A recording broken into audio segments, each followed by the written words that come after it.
Indeed, as we just watched the video, the months of the African Young Women Beijing 25 Manifesto.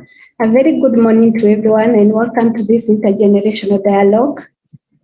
My name is Anne Mogo. I'm an advocacy and engagement officer at Positive Young Women Voices, and it is my greatest pleasure to be speaking to you today. And before we start the dialogue, I would love to tell you, all our participants and those who have joined us, that we do have interpretation available from English to Swahili and sign language. So make sure you tap into that if you need to. As from the video we just watched, the African Plus 25 Young Beijing Manifesto, young people are indeed asking for intergenerational co-leadership. I am excited today because we'll soon dive deep into a conversation on how we can all work together, and particularly how we can involve young people in fostering to foster and participate in the implementation of Kenya's generational equality commitments. It is my hope that the deliberations we have today will bring along concrete plans and how young people will be involved in this process. About a month ago at the Generational Equality Forum, Kenya's President Uhuru Kenyatta made very bold commitments because Kenya is an action coalition leader in the GBV Action Coalition, and those commitments, if implemented, would have the potential to advance the gender agenda and potentially improve the lives of many women and girls in our country. At this moment, I want to recognize the presence of stakeholders, including Kenyan government representatives, the civil society, development partners who have joined us today, and in the true spirit of intergenerational co-leadership, young people, young gender-based violence activists. We at Positive Young Women Voices and Dandora Community Justice Center are co-organizing this dialogue with the support of NalaFEM Collective. Yes, as community-based organizations, we deal with cases of gender-based violence at each particular day. We are the ones that have to keep pushing so that GBV survivors have to access justice, and we often have to deal with broken justice mechanisms. And so it is my call today that as stakeholders that we will involve community-based organizations in the implementation of these commitments, and particularly funding violence against women and girls initiatives and projects at the grassroots level. Demand 2 and 3 of the African Young Women Beijing Plus 25 Manifesto calls for the criminalization of gender-based violence and an end to gender discrimination. I do hope that the deliberations we have today lead to concrete and actionable plans. Before I hand over to Ms. Aya Shebi, Chair of the NalaFEM Collective, I would like to say that we are grateful as CBOs to be involved in this process, and we hope to see more of this. I will also now invite Aya Shebi to give her remarks. And before she goes in, we'll watch a video of the Nala Feminist Council to know more about the council members and the generation and their engagement within the Generation Equality Forum. Thank you.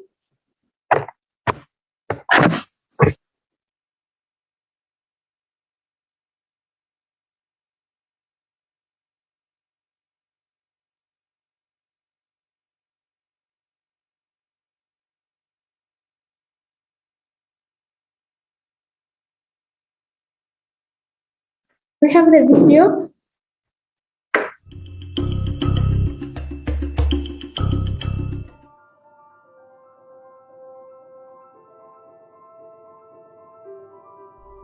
Assalamu alaikum and hello. I'm Yasmin Abdul Majid. I am Zozibini Tunes. I am Filson Abdullahi. I am Hajar Sharif.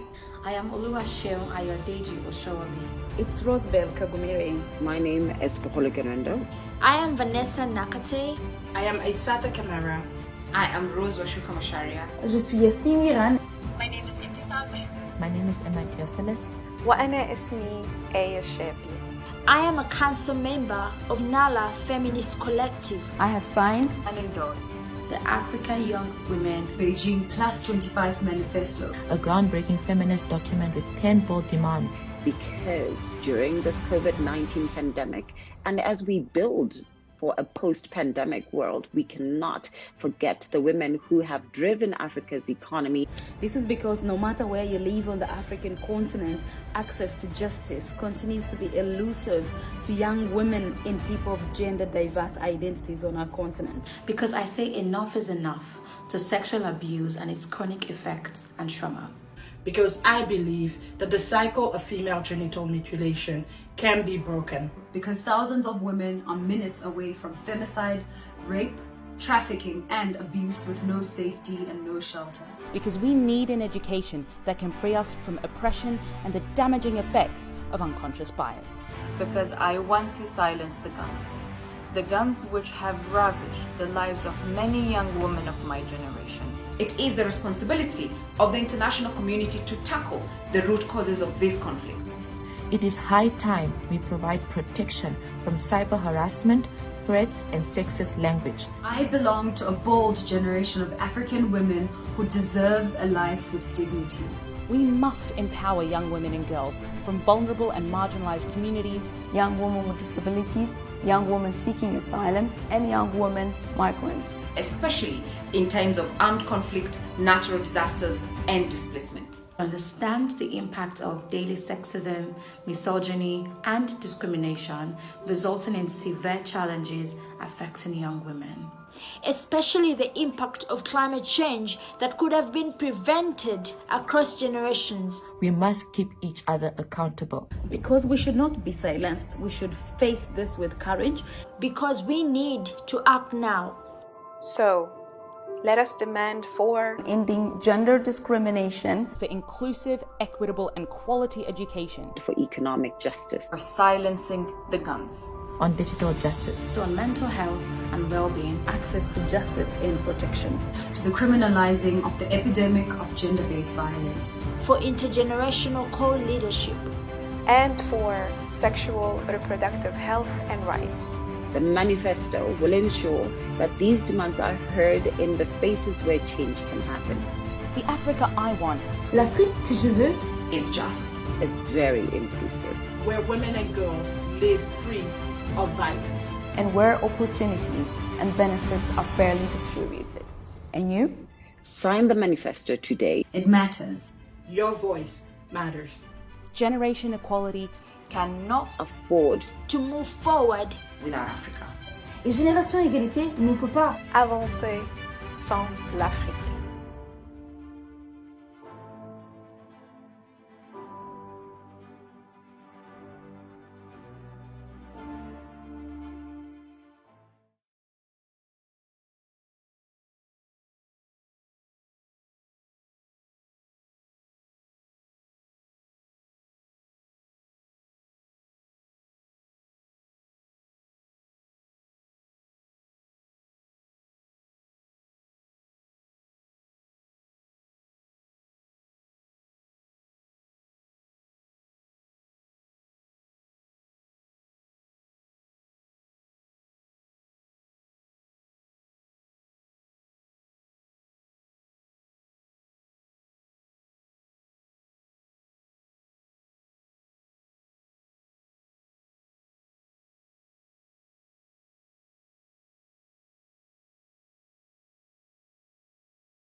Each of these countries led by youth organizations, and we're so thrilled to kick off with Kenya this week.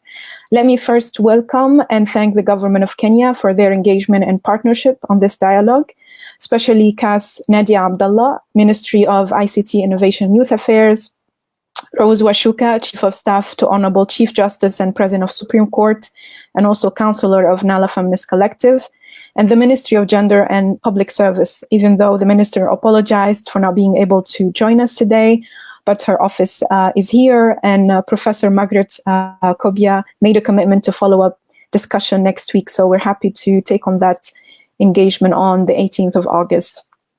I want to also welcome partners who are committed to supporting youth-led accountability throughout the generation equality process. Actually, we've been working with them for months now, namely UN Women, represented by Madam Ruqayya Mohammed, Deputy Country Director of UN Women Kenya, UNFPA, represented by Dr. Ademola Olajide, UNFPA Kenya representative, even though he is on holidays. But I don't think Dr. Ademola even declines invitations from young people, never. So we're happy to have you here, Doc. Also One Campaign, representative by Africana and Juru, East Africa Office, and the European Union, represented by Ambassador Catherine Hageman, Deputy Head of Delegation of the EU to Kenya. So really thank you all so much for joining this dialogue and for your commitment to this process, especially led by young people and led by Positive Young Women Voices and Dandora Community Justice Center, who are co-hosting this dialogue in Kenya. We were supposed to have this dialogue in person, actually in Dandora, but due to the change in COVID protocol and measures in Kenya, we had to switch virtually, and our co-host has done an incredible work of mobilization in such a short time. So thank you for your leadership. Today, we are here because we really want to ensure that young people are on the front line of national implementation of action coalitions, especially on gender-based violence in Kenya. I was in Paris a few weeks ago, where His Excellency President Kenyatta made important commitments during Generation Equality Forum to end GBV. And these commitments include, but not limited to, His Excellency personal commitment to end FGM, female genital mutilation, by end of his term, and to end GBV by 2030. Kenya also committed to invest $23 million on prevention and response by 2022, and committed to increase resource allocation to $50 million by 2026. There was also a commitment on investment of $1 million every year for GBV research and innovation, and to also establish a GBV fund in partnership with civil society and private sector, especially for the economic empowerment of GBV survivors. Equally important, I think Kenya made an important commitment to strengthen collaboration with non-state actors, especially girls and women-led organizations, through the Gender Working Group at national and local county levels. And today we really want to discuss how are these commitments and more are going to be implemented, and their impact is going to be felt in the community. The commitment of the president to end FGM by end of his tenure is really remarkable, because if we consider that around 4 million, or 1 in 5 of women and girls in Kenya, have been subjected to FGM, and in some communities this rise as high as 94%. And despite these numbers have declined over years, with COVID-19 now we see an increase in cases of FGM, an estimation of 547,000 additional Kenyan girls are at risk of undergoing FGM. We also see the rate of GBV really unacceptable and really exacerbated by COVID-19. In Kenya, 40.7% of women have experienced lifetime physical and or sexual intimate partner violence. And we don't have clear statistics for non-partner sexual violence. We also have child marriage hitting a high percentage of 22.9%, with a rise of different forms of GBV, including femicide. So Kenya's commitment to really address all these issues globally provide us really a spark of hope to end the epidemic of gender-based violence. But to which extent these are achievable if young people, and particularly young women, are not aware of these commitments or involved in their implementation? And I think this is why we are here today. So we want to support the national implementation of this commitment, but also we want to ensure young women fully participate in the process leading up to 2026 during the 5 years plan. So I look forward to hearing from different experts and stakeholders in today's intergenerational dialogue. And I also look forward to the remarks from Kenyan governments in order to concretely shape Kenya's roadmap on youth engagement towards gender equality. Welcome again, and let us join hands for the Kenyan girl child to realize her full potential. Thank you.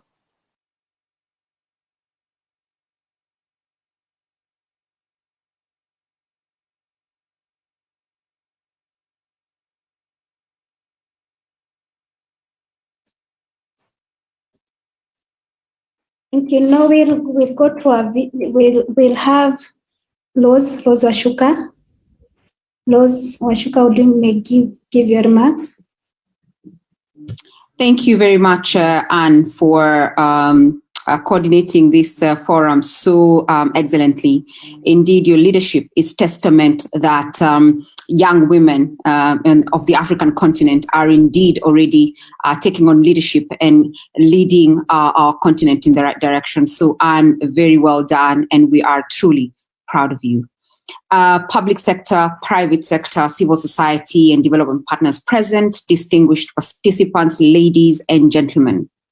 In 1985, the Third Conference on Women convened in Nairobi with the aim to develop and adopt forward-looking strategies for the advancement of women.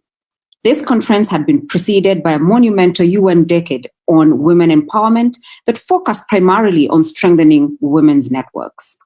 In the lead up to the 1995 conference in Beijing, African women established collaborations to amplify the commitments made in Nairobi by firmly demanding accountability from those in power at the time. It was largely a political process that allowed and embraced, for the first time, engaging intersectional conversations about the status of gender equality in all spheres of life. 3 basic categories were established to measure the progress achieved: constitutional and legal measures, equality in social participation, equality in political participation and decision-making. The Nairobi conference recognized that gender equality was not an isolated issue, but encompassed all areas of human activity. The follow-up in Beijing in 1995 dug deeper into the rights of the girl child, women's inclusion in decision-making, women and leadership, and women's participation in all aspects of sustainable development. With the onset of the coronavirus pandemic in 2020, it is obvious that the strides made since 1975 are still under threat. The Nala Feminist Collective represents a new model of inclusivity and a bottom-up approach designed into action coalitions as global, multi-stakeholder partnerships aimed at mobilizing governments, civil society, international organizations, and the private sector towards the full realization of gender equality across the globe. Access to justice is one of the most pressing issues today and a core pillar in realizing gender equality. It is also one of NALA's foremost demands. The ability of citizens to access justice institutions, to address their grievances and resolve conflicts is an essential element of development, human rights, democracy, and the rule of law. The right of women and men to equality before the law and equal access to dispute resolution mechanisms is enshrined in a number of international instruments, constitutions, and national legislations around the world. Provision of legal information to understand these instruments, education and capacity fora to distill them into mentally digestible components, and financing to enable access to legal resources are fundamental to the realization of this demand. Law is pervasive and affects many aspects of people's lives, women and men alike. As we witness the growing juridification of life, that is, the expansion and penetration of the legal sphere into more and more aspects of life, the prominence of law and rights in affecting people's lives becomes increasingly obvious. Law and justice impact people's capacity to accumulate endowments, enjoy returns to such endowments, access rights and resources, and activate their lawful entitlements in society. Inequalities in endowments, access to resources and rights, social status, voice and agency are perpetuated, codified, contested, and redressed through norms and the institutions established, all resulting from such norms, be they social or legal. Although these inequalities can affect both men and women, women are lagging behind men in many aspects, such as family law, succession, land rights, economic considerations, and other resource access. The existence of unequal or gender-blind legal provisions in many parts of the world, ranging from labor laws, family law, inheritance and property, land laws, and personal law, if selectively applied in the dichotomy of state and non-state legal systems, often hinder women's full access to justice. In legal pluralistic systems, gender relations sit squarely at the intersection of different, often contending normative order across the different legal systems. As such, it is important to consider that gender discrimination starts from a person's immediate social space where they're expected to define their identity. Gender biases and insensitivity, therefore, take root in our subconscious minds without much effort. The role of the law ought then not to be a reinforcement of these biases, but a careful deconstruction of the plural modes of exclusion camouflaged within various legal systems. In this regard, and as a champion of this demand of access to justice goal, my call is that we must also use the law and justice systems to catalyze transformative socio and cultural change, which is more empowering of women and girls. We must adopt a holistic approach that considers the various norms, institutions, and stakeholders that impact the way women experience law and justice. Reform efforts should concentrate on providing women the tools to navigate the complexities of the many existing systems, empowering them and making them agents instead of passive recipients of justice. Thank you very much. Thank you so much, Rose, for your remarks, and particularly on the importance of justice in dealing with the cases of GBV. And for sure, we are not going to make any progress if GBV survivors are not able to access justice. It is now my pleasure to invite Honorable Nadia Abdallah Mohamed, the Chief Administrative Secretary in the Ministry of ICT and Youth Affairs. Ms. Nadia, please come in and give your remarks. Thank you very much, Anne. It's actually Nadia Abdallah. Sorry about that. It's all right. It's all right. So good morning, everyone. Distinguished guests, ladies and gentlemen. I'm very delighted to attend this dialogue for accountability on an issue of great and utmost concern to us as a nation, especially. Accountability by governments and leaders is not only a critical element necessary for citizens, but it is also essential for one country's development.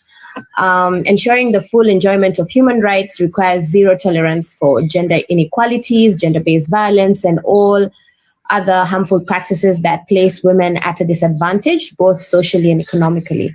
And as you know, Kenya remains steadfast in its commitment to deploy practical measures to create an enabling environment for the elimination of all forms of gender-based violence through scaled-up prevention programs and comprehensive, accessible, affordable, but also quality services. The quality leadership of His Excellency the President's government in realizing this serves as a guideline for civil society, international organizations, and also the private sector towards addressing issues impacting women's lives and livelihoods across the country.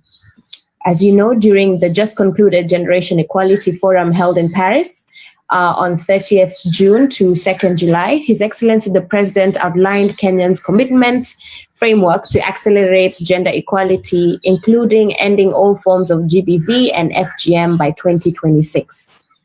It is quite encouraging to note that several other countries are also responding by translating commitments to action in critical areas of concern, including education and health, through continental, regional, and also national frameworks.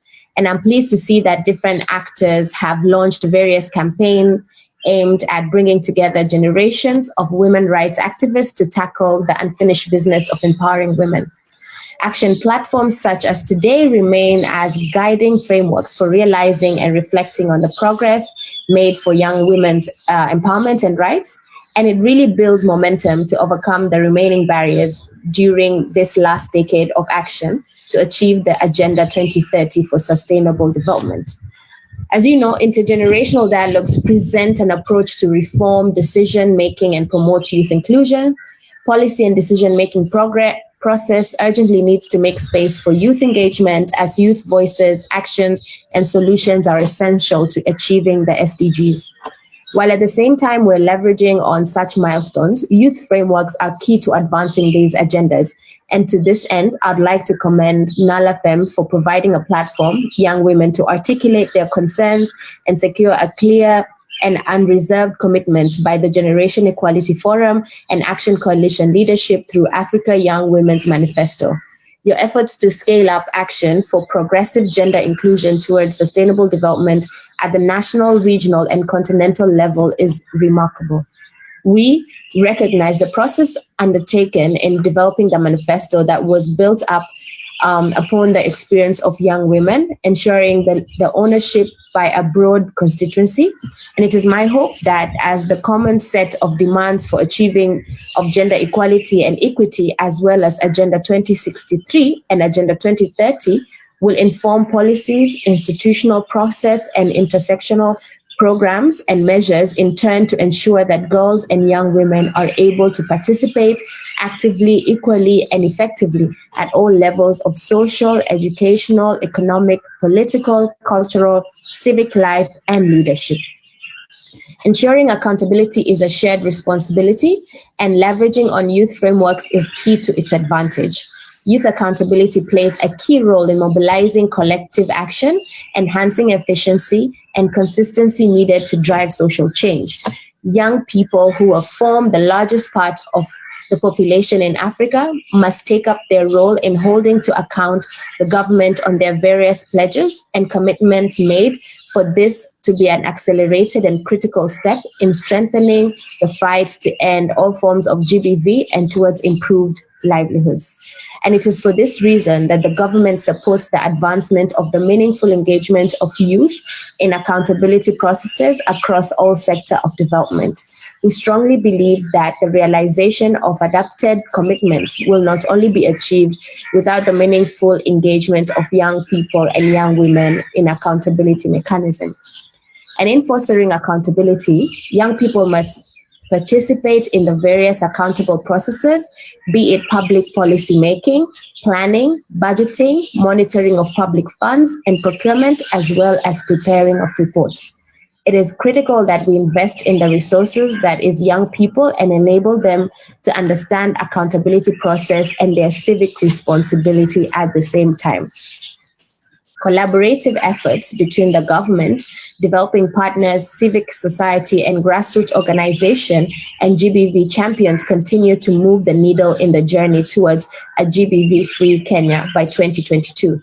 This includes capacity strengthening, awareness raising, monitoring, advocacy, efforts whose momentum must be accelerated to end GBV, not only within our borders, but across the world. We therefore call upon the civic society, the private sector to continue collaborating with us and to not relent in being involved in this agenda. My ministry advocates for supportive legislations to be part and parcel in the enforcement to ensure youth have access to public information and are protected whenever they raise questions. We will continue to promote and support youth-led accountability initiatives as a means of ensuring meaningful youth engagement required for sustainable development that truly leaves no one behind. The government recognizes young people's zeal and efforts which have contributed towards advancing the implementation of our commitment to the GBV in Kenya and will lead to powerful intergenerational outcomes for generations to come. We will endure to support them in their work and translate their aspirations into transformative results towards a safer, equal society. Therefore, distinguished guests, as I conclude, allow me to make this quote that we are all future generations, from the oldest of us to the youngest of us. Living tomorrow, we must mean that we all have to care to make sure that the future will turn out better than yesterday.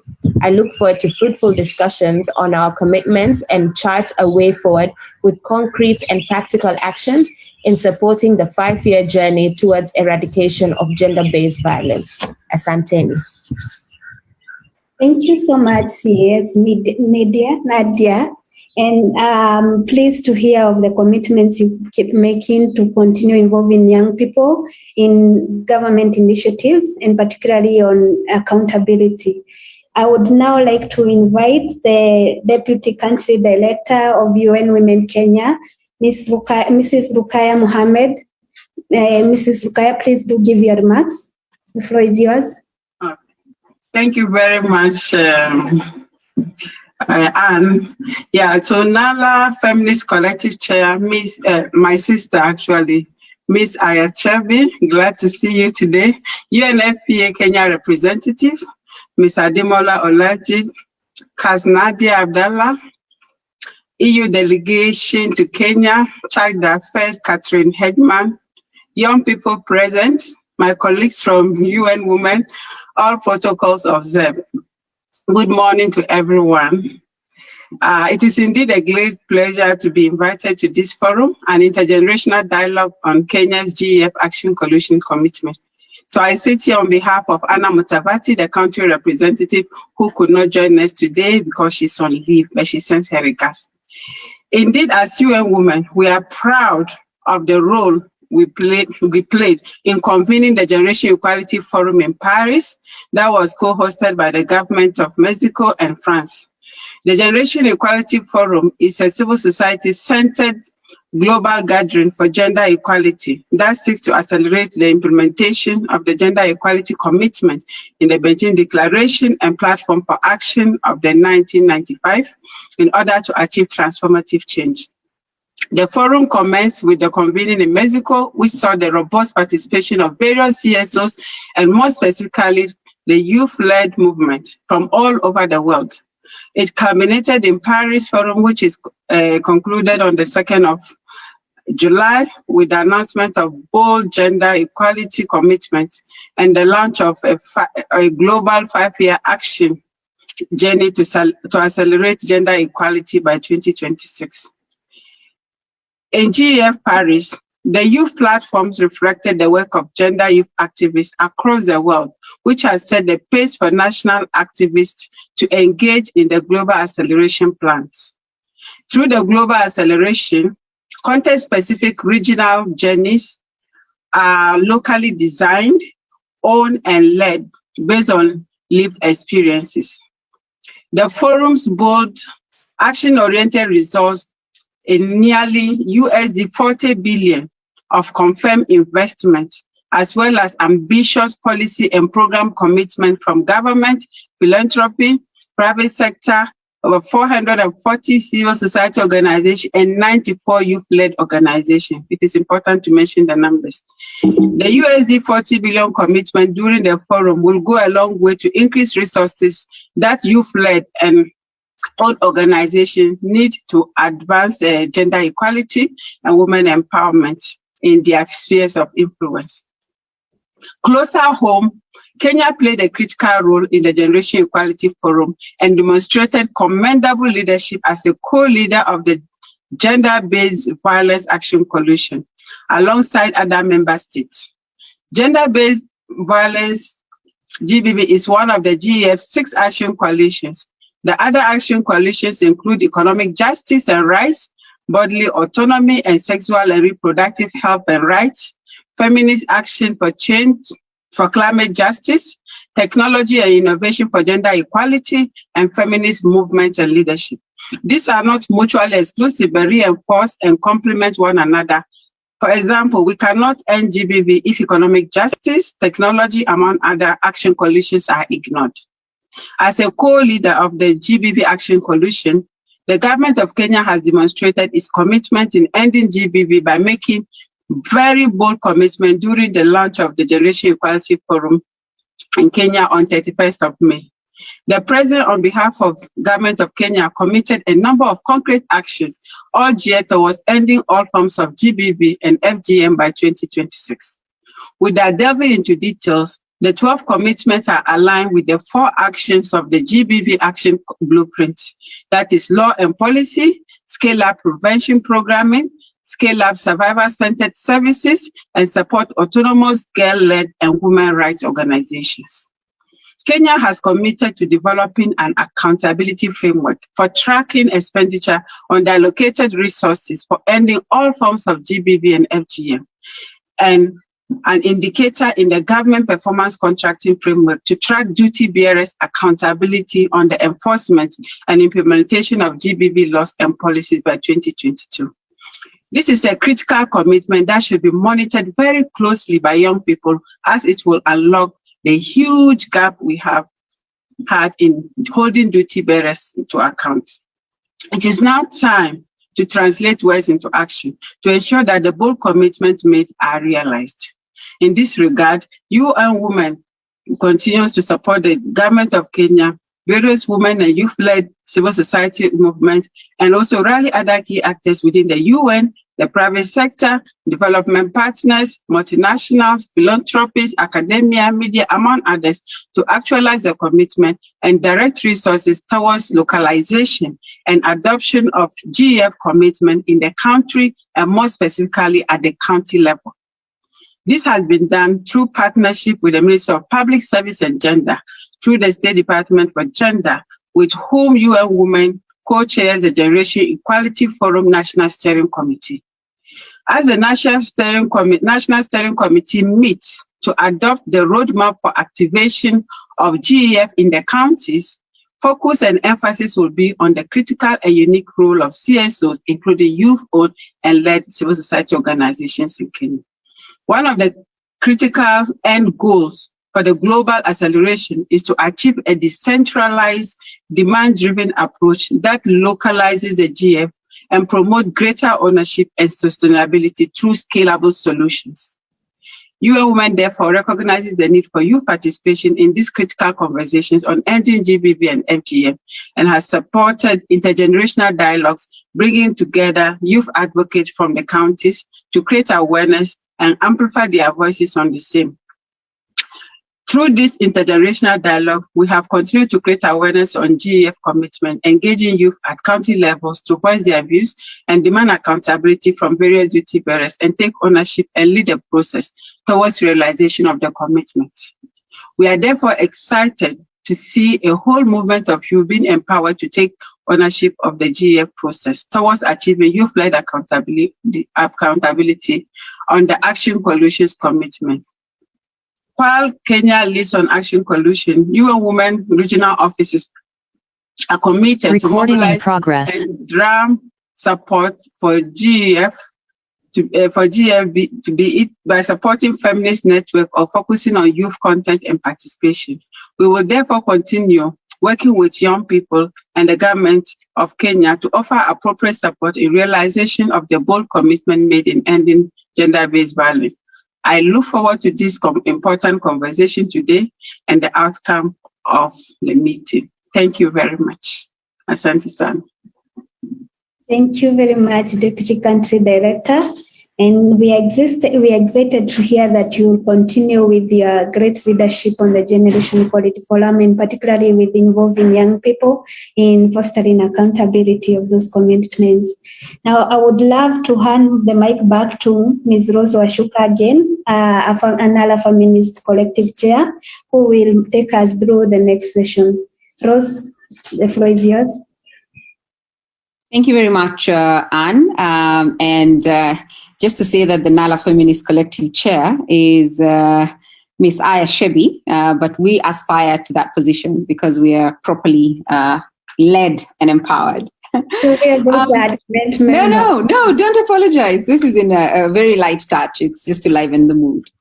Participants, ladies and gentlemen, as part of the collective efforts to accelerate the realization of the gender equality imperatives emerging from the Nairobi and Beijing processes in the framework of the Generation Equality Forum, Kenya is co-leading the Gender-Based Violence Action Coalition, which is one of 6 action coalitions of Generation Equality Forum, alongside the United Kingdom, Iceland, and Uruguay. I now invite you to watch a message by His Excellency President Uhuru Kenyatta on Kenya's commitments towards the realization of this goal. Gender-based violence is a widespread and persistent global issue. And if we consider the statistics, for example, across the world, 36% of women aged between 15 to 49 have been subjected to some form of violence at least once in their lifetime, most often from somebody who is very close to them. An estimated 18% of women have also experienced physical and psychological violence at the hands of a partner or someone close to them in the past year alone. We can say that we have achieved quite a bit over the years, But I still believe we still have a very long way to go. As we speak today, over 4 million girls undergo female genital mutilation across the world. And globally, more than 200 women actually, alive today have undergone female genital mutilation. More than 33,000 girls are married off every day, well before the age of 18. And indeed, some of the latest data that we have from UN Women, violence against women in East and Southern African region reveals that domestic violence is the most socially tolerated form of violence against women. Data from 5 countries show that over 50% of respondents indicate that violence against women is acceptable under certain circumstances. The COVID-19 pandemic has exacerbated the situation and turned gender-based violence into a global emergency. Emerging data also indicates a surge of at least 25% in violence against women across the globe. In the past year alone, Cameroon has reported a 35% increase in cases, Central Africa a spike of 69%, South Africa a spike of 37%, and my own country, Kenya, a recent survey has shown that cases of gender-based violence had increased by more than 50% from the previous year. These are undoubtedly alarming statistics, which I believe call for urgent and very bold and corrective measures. We in Kenya have made significant progress to addressing gender-based violence, and I personally have made a personal commitment to end female genital mutilation by the end of my tenure next year, as well as an end to all forms of gender-based violence by 2030, as envisioned by the Sustainable Development Goals.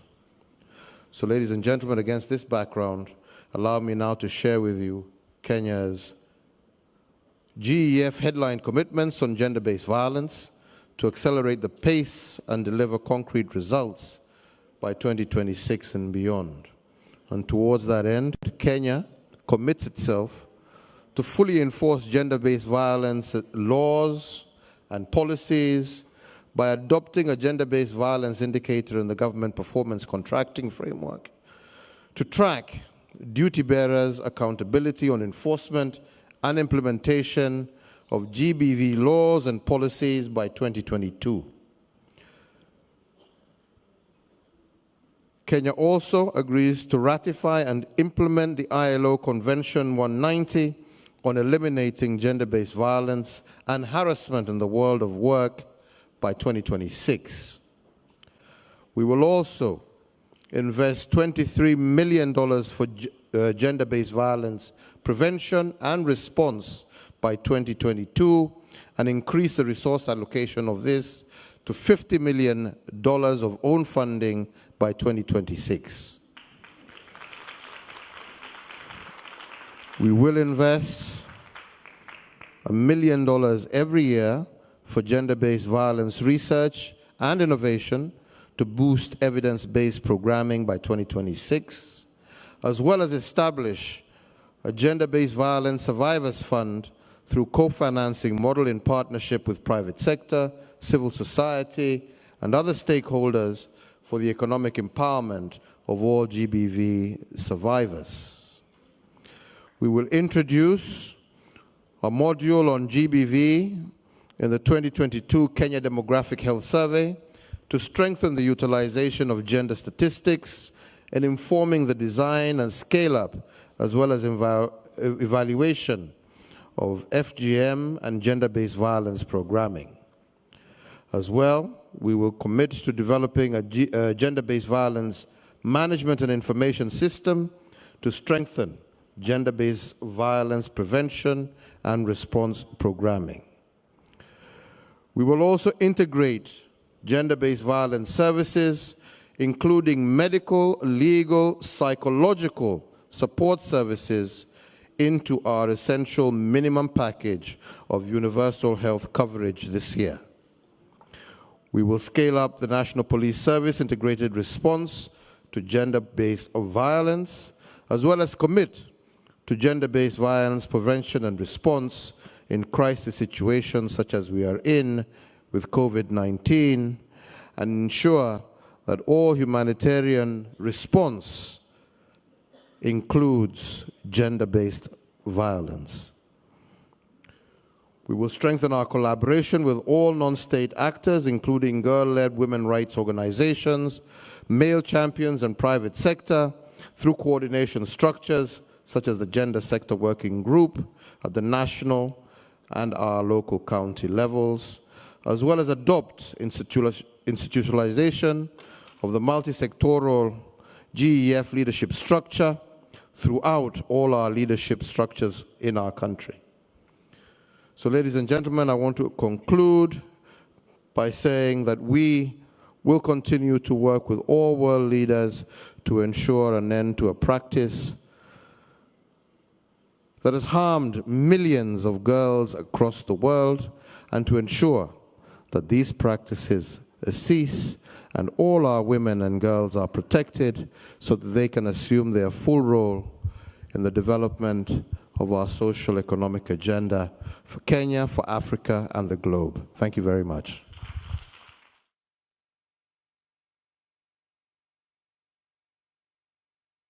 So that they can assume.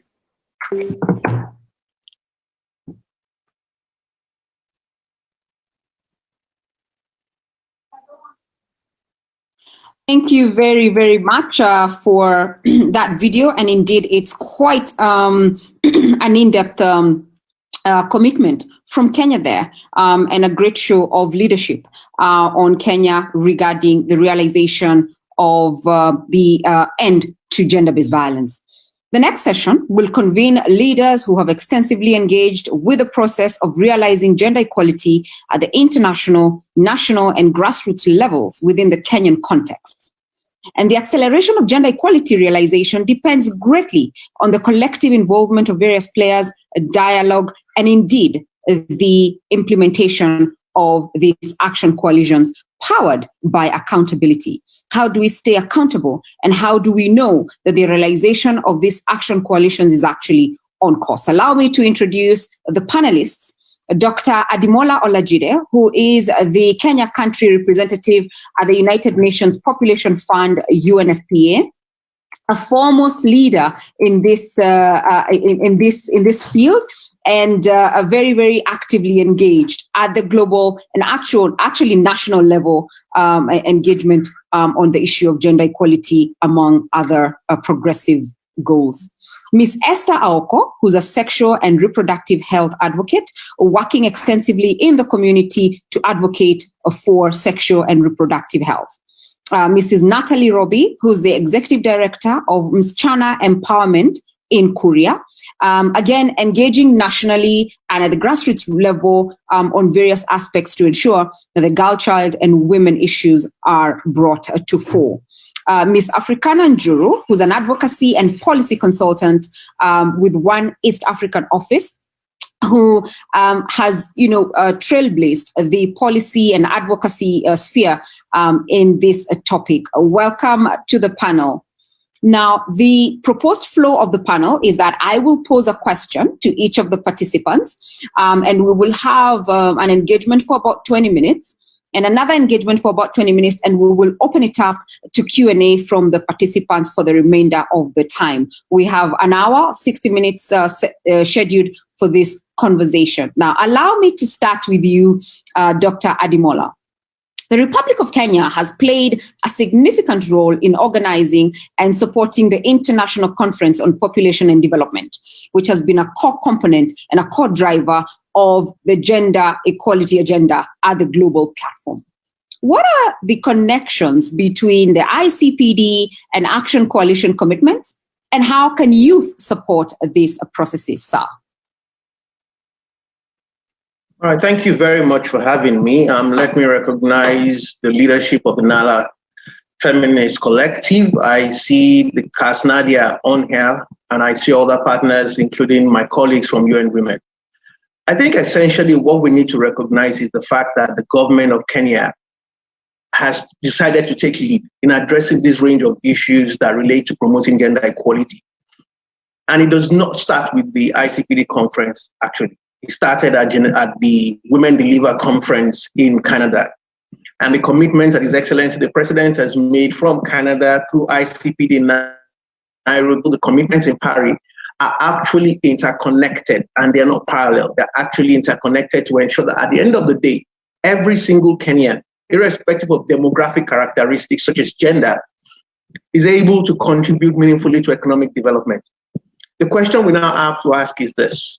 We have had that level of leadership at the national government, at the highest level. How do we ensure it trickles down to the county level and the lowest levels of government, including the communities? And the question I'll pose is this. If we have people within the communities listening to us this morning, to what extent would they have understood the statement we have made? To what extent would they have been able to follow us?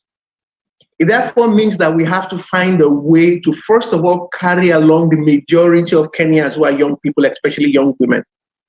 And that's one of the responsibilities that the young people must carry, because they must be able to leverage technology to do that. The question is, what does success look like?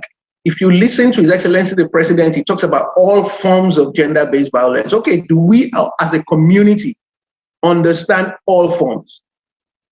Does every young woman, every young man understand all the forms of gender-based violence? So we must, as a community of young people, begin to interrogate what the President has said. Where are the bottlenecks? How does it relate to us as a society? How can we reach out to fellow young people and empower them to be part of this conversation? What is the role of every individual?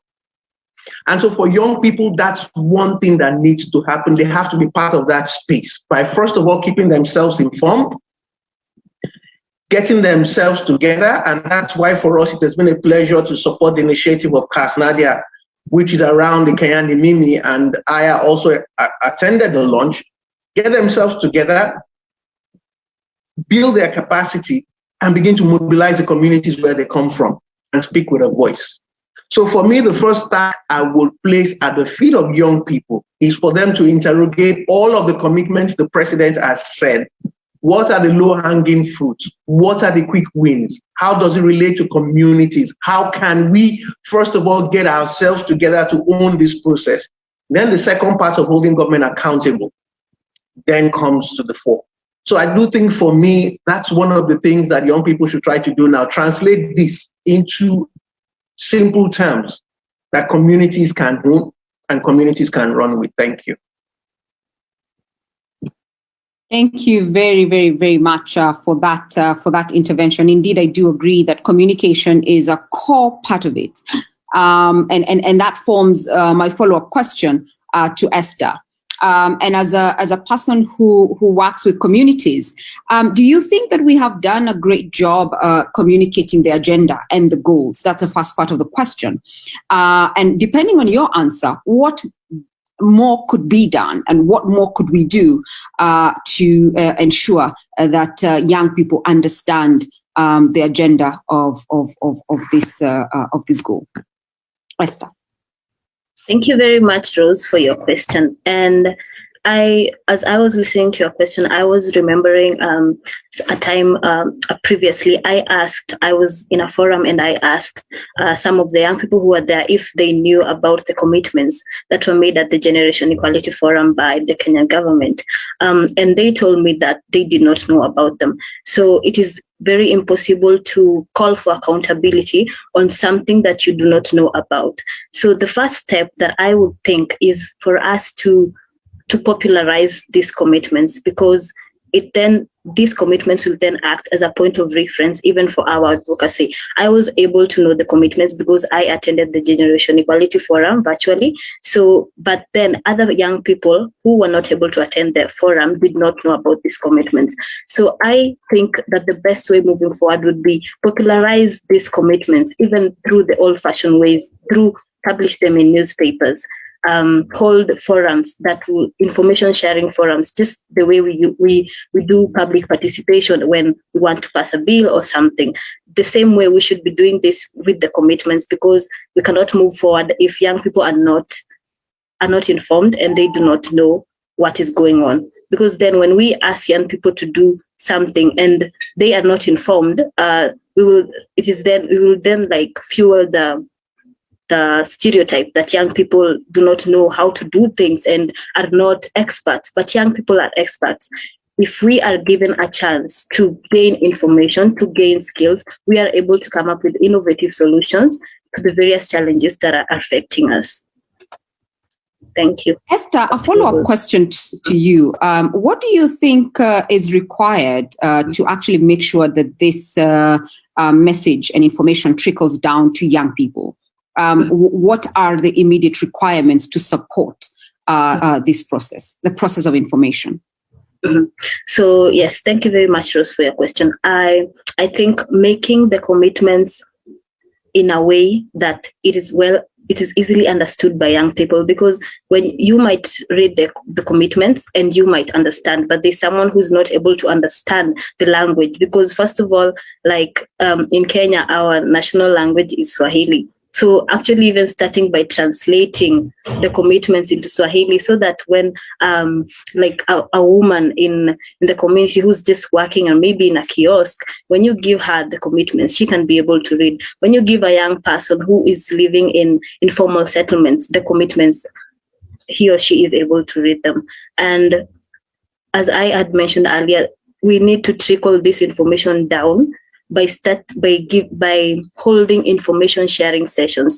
This can be done virtually or physically, because we need to start by ensuring that everyone is informed about the commitments before we start implementing them, because this has been happening in the past where we do not know what was promised. We do not know the commitments. So even when it comes to implementation, it gets really hard for us to call for accountability, because it is like a gray area. We do not know what was promised, so we cannot call for accountability. So holding information sharing sessions with young people, and especially survivors of violence, because it is them who are in the best position to articulate the effects of gender-based violence and the possible solution that would fit their needs.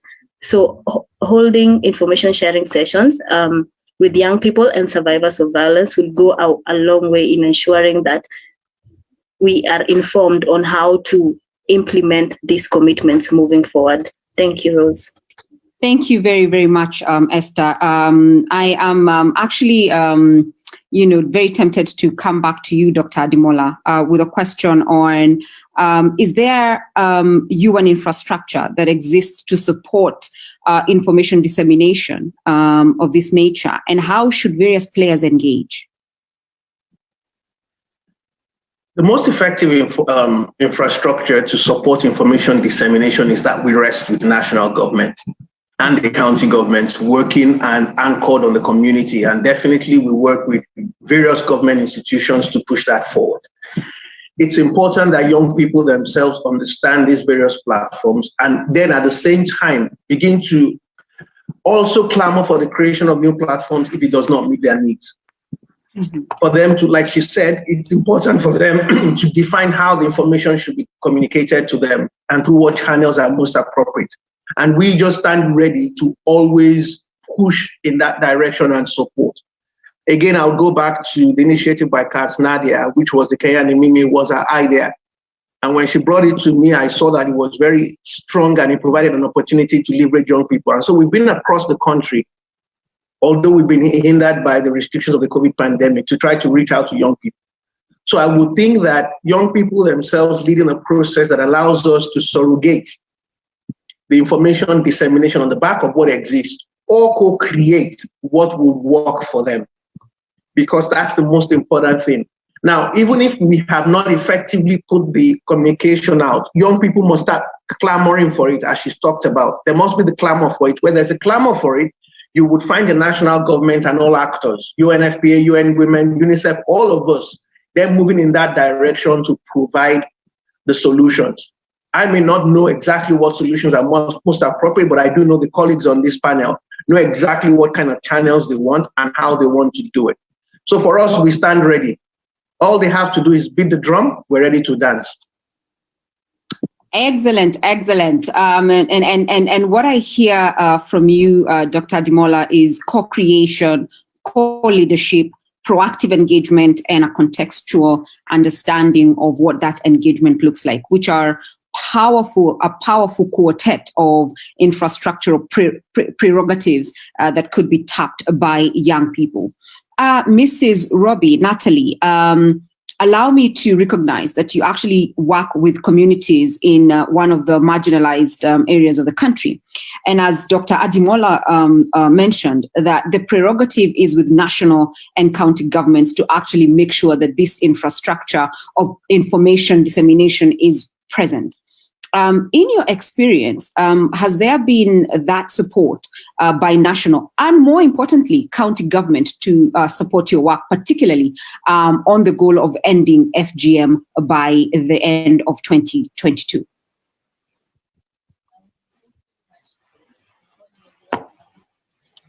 Natalie?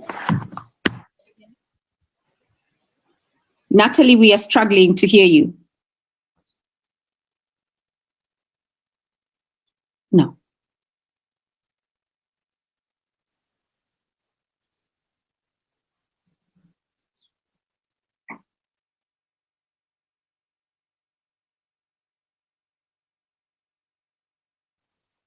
Please check that your microphone is properly situated and unmuted. Hello, can you hear me now? Great. Yes, perfect. Loud and clear. Go for it. All right, great. Thank you very much, Rose, for the invitation, and also to the co-conveners of this meeting. My name is Natalie Robbie. I am a girls' rights activist and the founder and the executive director of Msichana Empowerment Kuria. We are a girls and young women-led organization working within various communities in Kenya, including the Kuria community, to end female genital mutilation. So within the past 2 years, I would say things have really taken shape, and we attribute this to the recent commitments by His Excellency the President of Kenya to put his word and his resources and everything behind ending female genital mutilation. As we all aware that right now about 21 women and girls are affected by female genital mutilation, and within the various regions in Kenya, particularly in communities like Kuria, up to 80% of girls are at risk every cutting season. So within at the grassroots level, things are slowly changing, but we are faced with other challenges like emerging issues that are pushing back on the progress that has been made. So our call would be that within the various systems that have been set up, particularly within the county and even the sub-county level, that those systems be able to become effective. And I would like to echo the sentiments of Esther by making sure that young people have information. And this is why the people who are mostly affected by violence are girls and children. And we have to do all it takes to make sure that they are aware of what is happening. Because if you look at the narrative, particularly the narrative on female genital mutilation, girls begin being told about it at a young age of 7 and 8. But by the time we come and intervene, girls have already grown. They're either 10, 11, 12, but already the narrative has been shaped at a young age of 7 and 8. So what we need to do now is really take the information down above and beyond what is being done by the law, what is being done by enforcement, to realize sustainable change. The young people themselves need to be able to carry the movement ahead, because then it really translates by making sure that violence ends with one generation. I'd like to highlight other issues around the emerging issues that are coming. So we understand that Kenya is co-leading the GBV Action Coalition to within the generation equality. Issues like FGM, we are seeing an increase in cross-border FGM, and we really call on the government to tighten cross-border engagement to make sure that girls are not being ferried neighboring countries to still get subjected to FGM, as even if Kenya has made sure that laws have been enforced and systems are in place, community support systems are in place to make sure that girls are safe. Thank you. Thank you very much, Natalie. Allow me to come back to you, particularly on the possibility to realize the goal to end gender-based violence, and particularly FGM, by the end of His Excellency President Uhuru Kenyatta's tenure in 2022. Do you think that the progress made so far will help in achieving this goal?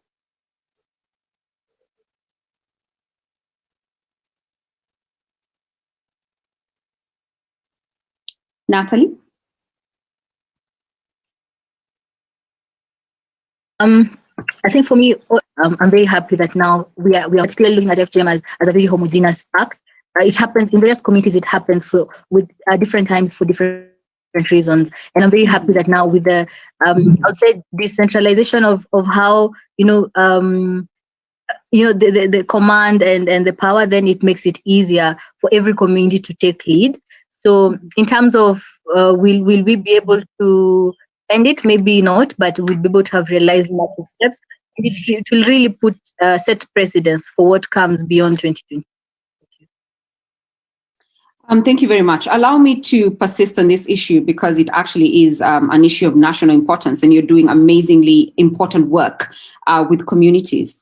I know that the Ministry of Sports, Culture and Heritage has taken this on as one of the presidency flagship programs under the Ushanga initiative, and they are adopting a different model, an economic model to empower women economically to end FGM. How do you build coalitions with initiatives such as the Ushanga initiative and with others who are doing the same thing that you're doing across the frontier counties that are where FGM is prevalent? Thank you very much, Rose. So particularly on FGM, there's a direct link between economic empowerment and the eradication of female genital mutilation. Because if you look at the various communities, some of the reasons that push families and communities to mutilate their daughters is to be able to secure their future. For some of them, it's to be able to take care of the rest of the family. So initiatives like Ushanga then are in place to make sure that women and girls have access to economic power, and in turn be able to make decisions about the girls, because some of those decisions were made on their behalf and they didn't have the opportunity to do that. So within the various counties, particularly in Kenya, we have 22 hotspot counties where FGM prevalence is very, very high. In counties at the north, where up to 99% of girls are subjected to female genital mutilation. So what it means is that the Ushanga initiative and other economic development programs are in place to make sure that beyond addressing one root cause of female genital mutilation, we are able to then incorporate and make sure that girls and women have are free from other forms of violence and are able to have sustainable lives. One thing we need to acknowledge is that there's no one silver bullet to really end female genital mutilation. It is the various causes, and the various root causes of FGM are multiple, and we need to be able to incorporate various aspects to be able to address it. And I would also like to call upon a really going forward for a multi-sectoral coordination and support. So whatever is happening at the Ushanga, can it be replicated in other communities, and looking at what are the main forms of economic empowerment that women are engaging in, and how can we come in and really support them to be able to have access to markets. So for example, within the Kuria community, most of the women are farmers, and if we are able to open up these markets for women to engage in trade, and particularly we are a border community, so really cross-border trade to make sure that we have access to markets, then women will then find ways to empower themselves and really have economic power and make decisions over their bodies, and even support girls able to make informed decision over their bodies as well. Thank you. Thank you very much, Natalie. You mentioned something quite monumental about cross-border threats, that there is a cross-border movement that is undermining this goal. Africana, what is then the place of policy to ensure that we have a comprehensive implementation model to realize this commitment? Thank you so much, Ashrika, and thank you also to NalaFEM for organizing this very robust discussion and very timely. When it comes to policy, I feel like, of course, Kenya already has in place very robust policy, and with the commitments just enhances what we even had before 2019. But it's up to us now to implement this. All stakeholders must be involved, not just government or CSOs, as we know in the NGO term, but rather youth organizations, faith-based organizations as well. Even media has to be involved in this if we're going to actually trickle down to the grassroots, as we've been talking about. This has to be, we have to actually focus on ensuring that there's community-based mobilization and awareness. Victims and survivors most of the time do not know where to address their complaints. Most of the time do not know where to find shelter or safe spaces. Issues like witness protection and such laws that favor them are not really connected to them. And so it's up to us to ensure that such resources and awareness is created, but also ensuring that everyone in the society, including men, including religious leaders, are involved in the process and understand why this is a critical issue. It's 2021 and we're still talking about gender-based violence. And of course, it encompasses a myriad of issues, not just FGM or, violence in the home, but trafficking. There's so many issues that are covered. And so we have to be sensitive to this, and we have to ensure that everyone is accountable and is, a neighbor who is responsible for each other. And that is by, of course, sensitizing them and engaging them. So I see civil society using policy and law as a tool to ensure, first of all, there's accountability, mobilization, as I mentioned, but also ensuring that we strengthen and capacity build with the youth who are already on the ground. For instance, Natalie and Esther were really articulated the issues that they are facing already. And some of the issues they also face, because one campaign also works with youth leaders on the ground who are really, really pushing this in Homa Bay and other counties, is, also access to resources, financial resources. And so if we are able to ensure that they are strengthened, not just in the information that they carry to their communities, but also to be able to carry on for a long term, then we can have a trickle down effect to other generations and begin changing the mindset of our society. So yes, that's where. Natalie, I know one of the challenges of policy implementation is actually coordination and the attendant challenges. You mentioned the responsibility of various actors in particularly justice actors who require seamless coordination to ensure that the goal is realized. How do you think we can achieve seamless coordination of the various actors, number one? Number two, which tools should we employ to measure progress? At the end of the day, we need to inform the public whether any progress has been made or not. But which specific tools do we need to adopt, learn, and then employ to measure progress?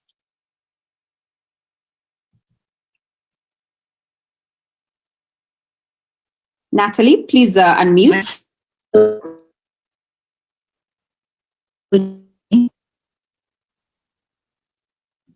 Is that okay? Yes, that's fine. All right. Okay.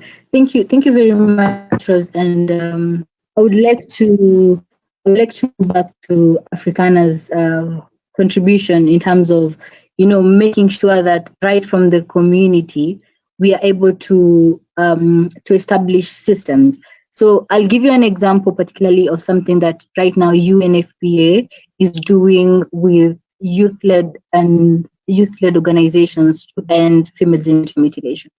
So one thing that is happening is on encouraging community surveillance mechanisms to be able to, for instance, protect girls who are at risk. And that's where the justice systems begins, where the community itself is able to support girls to be able to have access to justice. So girls who are at risk of any form of violence, and also additionally women and children, and any other person who's at risk of violence. So right from the community, ensuring that the system works and how that can work. One of the best practices we have seen is in terms of, community surveillance and system working. And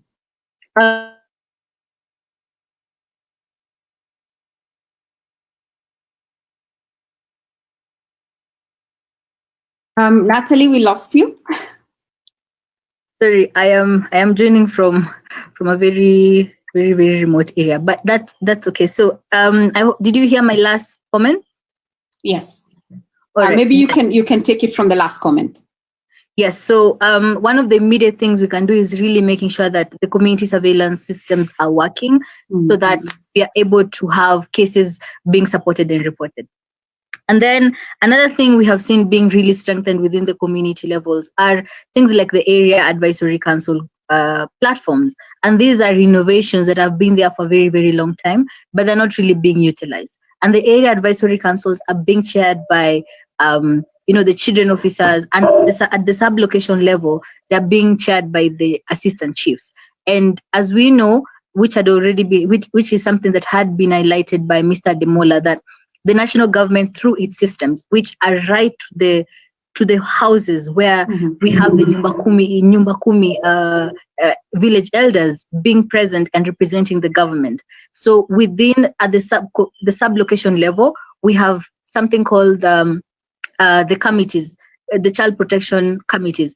These committees can be utilized as platforms of sharing information and reporting, particularly, and reporting on the progress. So when that information is consolidated, it can be taken to a higher level, where is at the sub-county level. And there we have processes like we have technical working groups.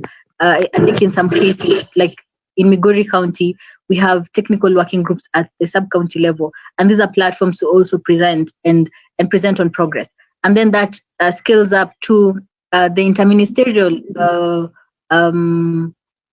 platforms. So these are already systems that are in place, but we are calling for innovation in platforms where someone can get online and look at what progress has already been made. And this is something that can be done by the coalition itself, but making sure that we are setting up open platforms online, so that wherever you are, you're able to tap in and see what is happening in Mandera, what is happening in Mombasa, what is happening in Kakamega with teen pregnancies, and how are we supporting girls to be able to access school. So all that can be able to be put in a platform with the digital space. But recognizing again, in places where there is no connectivity, we have this system, and we need to make sure we are strengthening them to make sure that we hold the government accountable, but also keep the citizens informed. Thank you. Absolutely. Thank you very much, Natalie, for that very elaborate elucidation of issues there.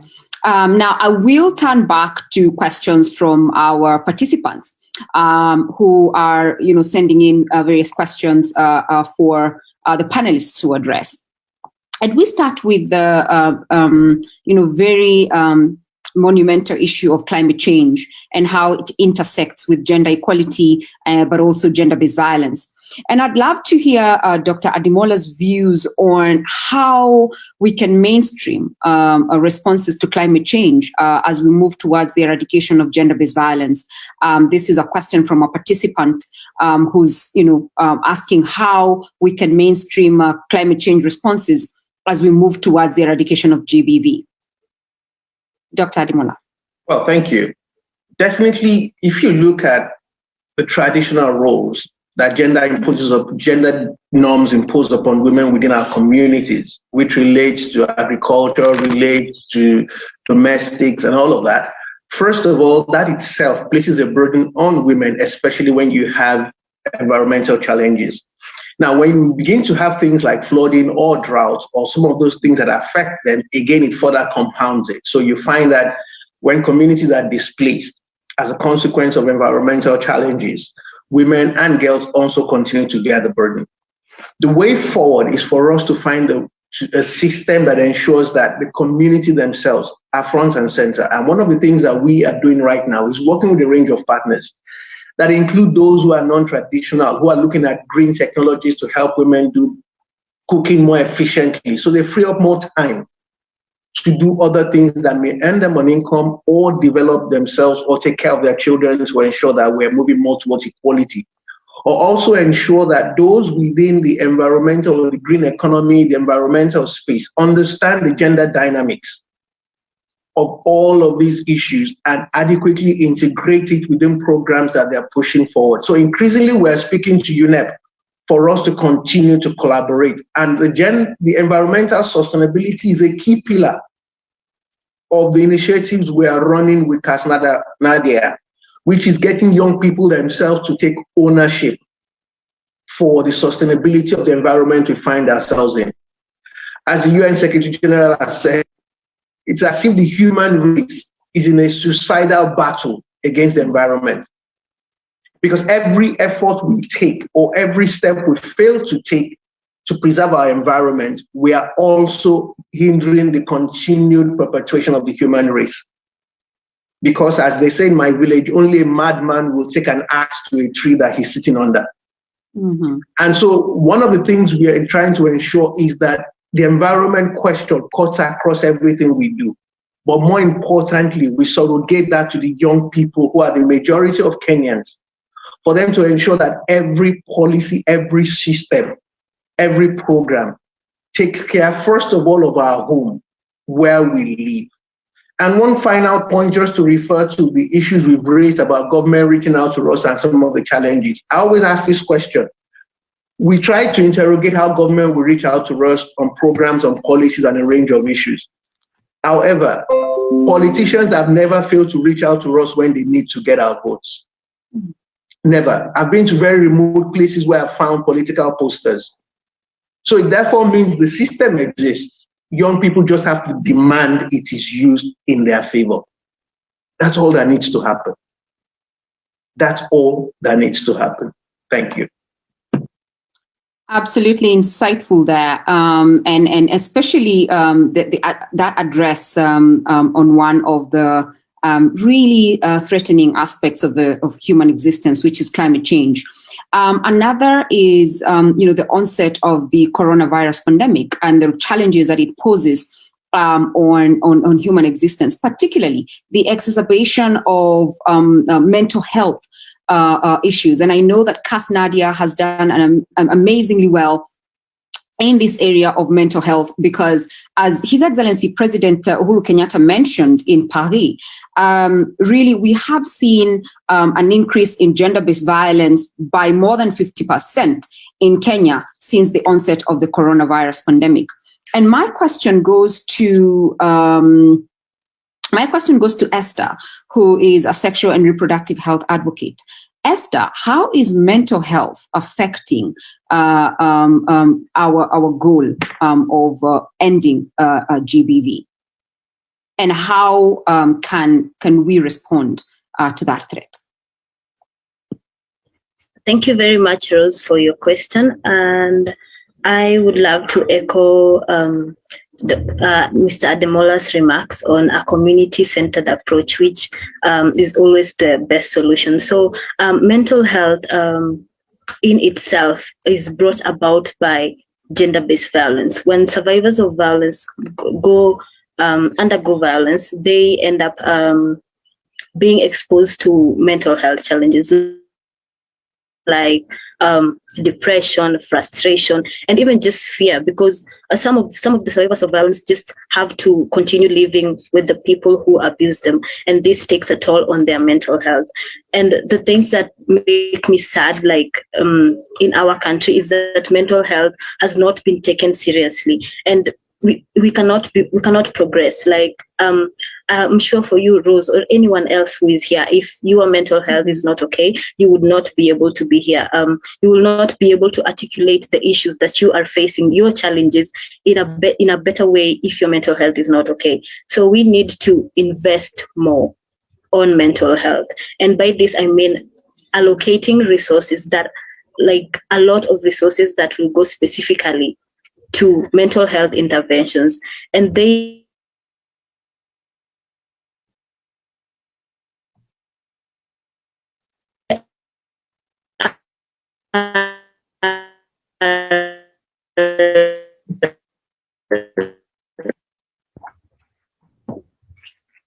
Yes, sorry about Esther, that. I'm back. We missed you towards the end. Could you just take your last comment again? Yes. Okay. Sorry about that.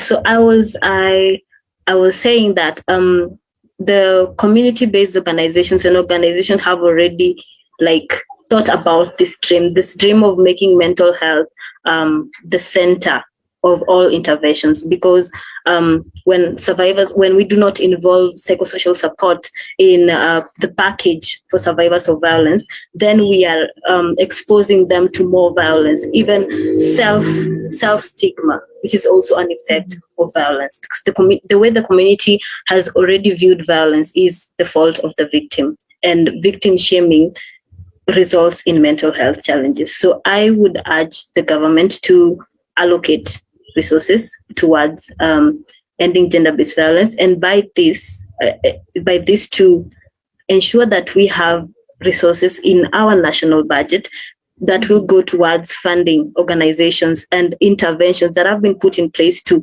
address mental health challenges. Because currently we always have organizations having to sort out funding from external sources, but when we have local funding, it will enable these organizations to continue the work that they are already doing in ending mental health issues. Thank you. Thank you very much. Africana, I'm very keen to hear from you what the policy landscape in the mental health space is like, and what we need to do, or what government needs to do to ensure that there is more attention there. Yeah, thank you. And especially the intersection of it with the rising cases of GBV. Yes, thank you. And it's been recognized widely the past year, and I think it's been emphasized also by President Kenyatta, as you mentioned. And thank you so much to also Esther for highlighting the need for more interventions and ensuring that there's complementarity in terms of what we offer to victims as well. Not just the safe space, but also ensuring that they have resources to therapy and the like in terms of the mental space. But I do know that the government is also responding a bit more to that. The Ministry of Health just recently released a policy when it comes to mental health, and such items are what we ought to utilize in order to ensure that not just within our workspaces and at home, but through other issues such as SDVV, mental health is highlighted, and I think it's a tool that we ought to utilize. Yes, I think that's basically what I do know in terms of the policies so far. Yeah. There is a question from the public, actually a concern, that we are increasingly seeing a normalization of violence as an acceptable reaction to provocation or to various engagements within the community. And they say in Africa that until the lion learns to roar, the story will always glorify a hunter. So how can we address this normalization of violence, particularly in informal settlements in Nairobi and other connected areas? Natalie, I'd like to hear your view on that, because obviously you work very deep in communities and probably have encountered this narrative that FGM is not violence, that FGM is a part of our cultural practices, which is really one of the core strands of normalizing violence, or even GBV in that case. So what can we do collectively to ensure that we turn the tide on this narrative before it gets out of hand?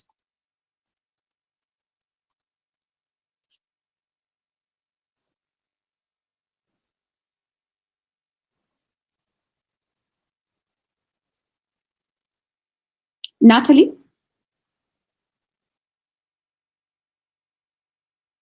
As we try to get Natalie back, perhaps Esther, you could take a stab at the question. again, recognizing and respecting that our panelists are joining from very remote areas. And so the issue of connectivity and communication is also one that we need to discuss and engage, probably at a different forum.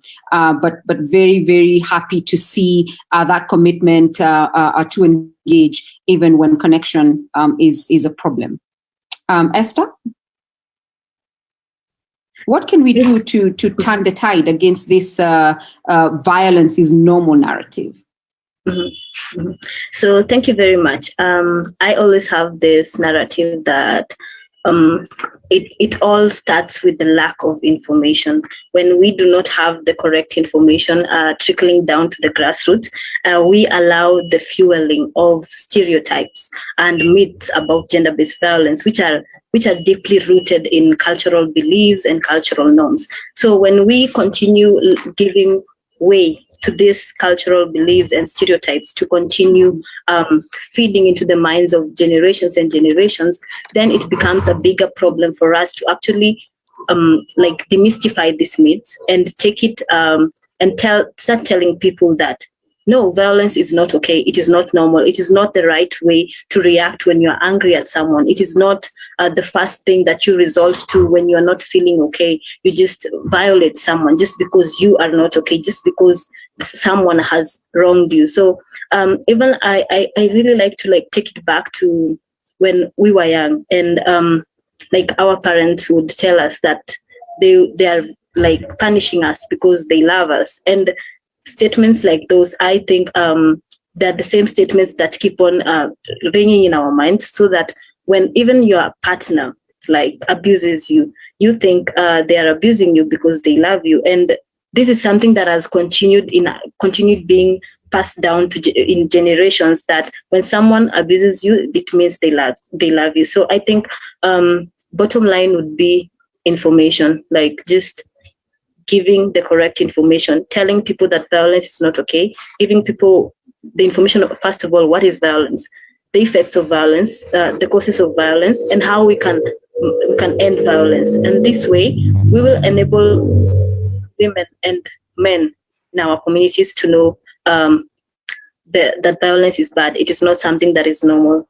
I remember there was a time that we were doing, I was part of a community outreach in Dandora, and we came across a woman who we told that we were talking about the badness of gender-based violence. And what she asked was, I didn't know that gender-based violence was bad, because that is something that I grew up seeing my dad doing to my mom. And it also fuels the cycle of violence. What we see our parents doing is what we go and practice in our own homes, because no one was there to tell us that this is wrong. So it is our time. It is our opportunity to ensure that we take this opportunity to create awareness on the effects of violence, on the correct information about the vast effects that violence has. Because when we look back and try and see how violence has put so many barriers to women's ability to thrive, it's very sad. So we need to start by sharing information, and this is done by holding trainings and involving people in the community, making sure that they are the first people to get this information and let them know that violence is bad, show them how violence affects them, and relate the effects to their daily lives, so that they are able to completely understand and relate to what we are saying. Thank you.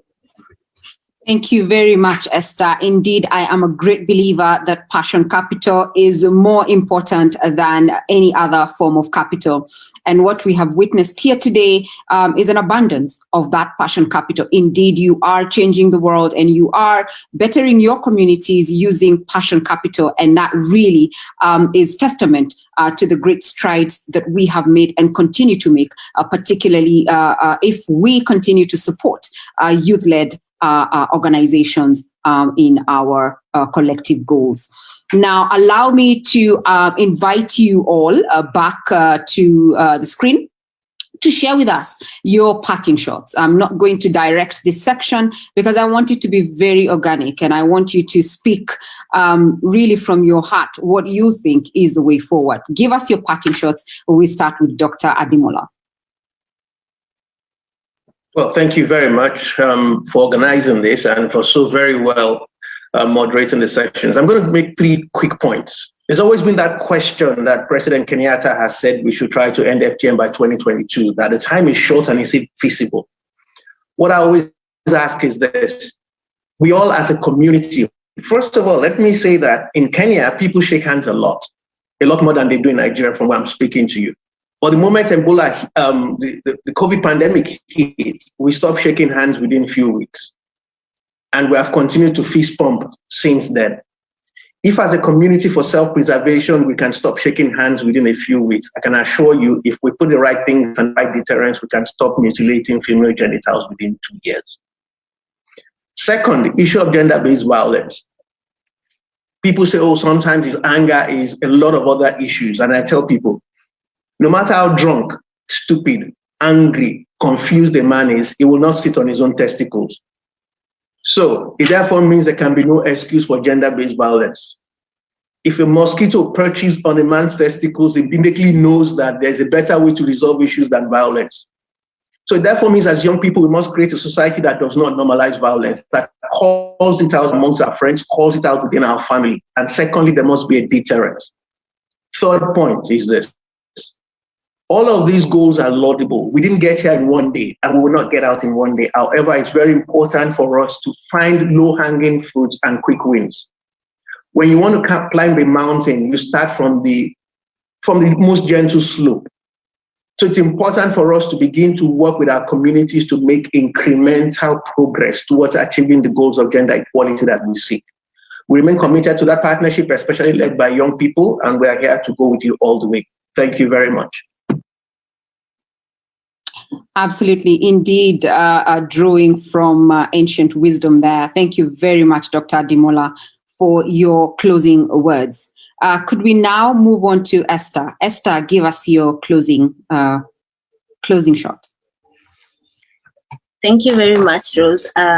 So I have my closing shot. I'll give it in like 3 parts. The first one is publicize these commitments. Let people know of their existence, and I urge for us to utilize media, publish them in newspapers, invite people in live recordings and live news to talk about the commitments, so that by the time we start implementing these commitments, we ensure that people already know about these commitments and we are able to know the way forward. So the second way is involve youth meaningfully, and not just involving them in information sharing or maybe a needs assessment forum or something. Make sure that youth are put at the center of these interventions and programs. They should be involved in the research, ideation, implementation, and monitoring and evaluation of the programs that will be rolled out to actually realize these commitments. My third way would be for the government and non-governmental organizations to work together to stop viewing each other as competition, because violence is affecting every one of us. It's a national-wide challenge, and we need collective efforts to be able to end it. So even the way that from the commitments, there's a commitment on where the government is going to do research to inform gender-based violence, and this research is going to really help organizations to plan their programs to ensure that they are actually having evidence-based interventions and programs. And the last way would be, let us not stop the conversation here. Let us continue sharing this information. Let us continue involving survivors of violence in these conversations, because they know best the way the solution that would best fit their needs. Thank you. Thank you very, very much, Esther. I know that we still do not have Natalie, but her spirit is with us. And indeed, her passion is reverberating throughout this dialogue. Africana, kindly give us your closing remarks. Thank you, Rose. And thank you for everyone organizing this and having this discussion with us. I think Kenya has made great. We are very good champion when it comes to this, in terms of the law that we have in place, in terms of the policies that we have already, and also in terms of the setup in our infrastructure. However, we still have a long way to go. As it's been mentioned, we need to make incremental progress. And as CSOs, in the civil society space, we are the mirrors to our governments. We are the ones to also ensure that we hold them to account and keep reminding them not to stagnate, but to keep on moving. And also, we should ensure that we continue to raise the voices of the youth, so that we don't move back in the steps that we've already been made. And yes, I think the last thing I'd say is, let's continue championing our youth. One of our champions, called Selina Nkwele, tries to mainstream this message in our community, the Maasai community, through the Nashipai project. And she says, education is the best cow. It has long-term benefits to the community. So, trying to ensure that we are communicating best to our parents, to our generation, the benefits of not instigating such violence such as FGM is important in order to beat extreme poverty. So thank you so much, Rose. Thank you very, very, very much to our distinguished panelists. Indeed, we have really enjoyed from your breadth of experience and your passion on these issues that you continue to confront every single day. So allow me to render our gratitude, our unreserved gratitude from the Nala Feminist Collective and from the global coalition of actors who are working relentlessly to accelerate the realization of gender equality. I have learned from Oprah Winfrey that at the end of every interview, each and every one of her guests wanted to find out, did you hear me? Did anything I say make sense to you? And she has said that she got this question from, President Bush, President Obama, Michelle Obama, and everyone else. And so I'd like to confirm that indeed we heard our panelists, and everything they said made perfect sense. And we are going to incorporate those comments into our final document and to continue working towards making gender equality, true gender equality, indeed a reality. Now, I know that Her Excellency Katrine Hagman, who is the Deputy Head of Delegation to the European Union in Kenya, had wanted to join this dialogue and indeed give her contribution. The European Union has been on the forefront of championing gender equality in policy and action. I'd like now to invite Mita Manik, who will deliver Her Excellency's message before we wrap up this session. Mita, welcome. Thank you very much indeed, and thank you very much for inviting the EU to make remarks. As you can see that I'm a bit on standby because Katrin had to go to actually the airport to collect some vaccines. So sorry my video is not on, I wasn't expecting to speak, so I'm in a bit of a place where there's not great Wi-Fi. So on behalf of the European Union, I'd like to thank you for hosting. Hello? Yes, we can hear you, Mita. We can hear you very, very well. Thank you. Thank you. Thank you for hosting this intergenerational dialogue that is part of a regional series and sets dialogues to foster, enable, and mobilize African young women towards the achievements of the Action Coalition commitments guided by the African Young Women Beijing and the Plus 25 Manifesto. The EU and the government of Kenya share commitments on gender equality and on principles of effective development cooperation, which underpin our decision to take on this role.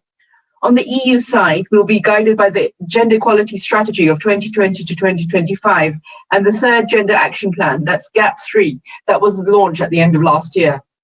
GAP3 provides a policy framework for the EU to make a difference at country level. Its implementation will enhance our ability to accelerate progress on empowering women and girls and to safeguard hard-won gains made during the 25 years since the adoption of the Beijing Declaration and its platform for action. GAP3 will also contribute to our global, regional, and local partnerships and help advance our political leadership and engagement. As the EU Commissioner for International Partnerships, Jutta Urpilainen, has said, every girl and every woman has a right not only to survive, but to thrive. And GAP3 works closely with our member states, as well as our partners, government, civil society, the private sector, and other stakeholders in building a gender-equal world. In our role as co-chair of the Development Partners Group on Gender, together with the government, we are committed to work with all stakeholders, including with women's organizations, the private sectors and CSOs, and youth organizations. These are in line with your outcomes of today's deliberations to bridge the generational gap and include greater participation for women in all fields. Youth also features very highly on the European Union agenda, both internally as well as externally. In 2019, the European Union launched the overall EU youth strategy internally for the European Union, and this year it is currently being prepared through the external window for the strategy to address ways forward for youth engagement in external actions. This will be named the Youth Action Plan, and our central offices in Brussels are busy preparing the overall guidance and its priorities. Findings from the ground, such as today's consultation, will of course feed highly into this Youth Action Plan. The EU Youth Strategy focuses on 3 core areas of action around the words engage, connect, and empower. While working on joined-up implementation across sectors, the strategy builds upon long consultations which led to identifying the actions. Young people have been highlighted as the change makers and essential partners in the implementation of the European Consensus for Development across the world, of the 2030 Agenda for Sustainability, and the Paris Agreement on Climate Change. In Kenya, over 70% of the population is under 35. The proportion of the youth age between 18 and 35 in Kenya constitutes 31%, and those below 15 years make up 43% of its total population. The median age in Kenya is 20.1 years, while the median age of the EU is 43.1. As a result, the population has an age structure with a large youth base. It is clear with our dedication and commitment to the gender and youth agendas, we support your efforts to raise awareness on the support action coalitions at national level. It is equally clear from the richness of the deliberations here today that big strides towards your advocacy strategy, which is the key pillars of today's discussions, has been met.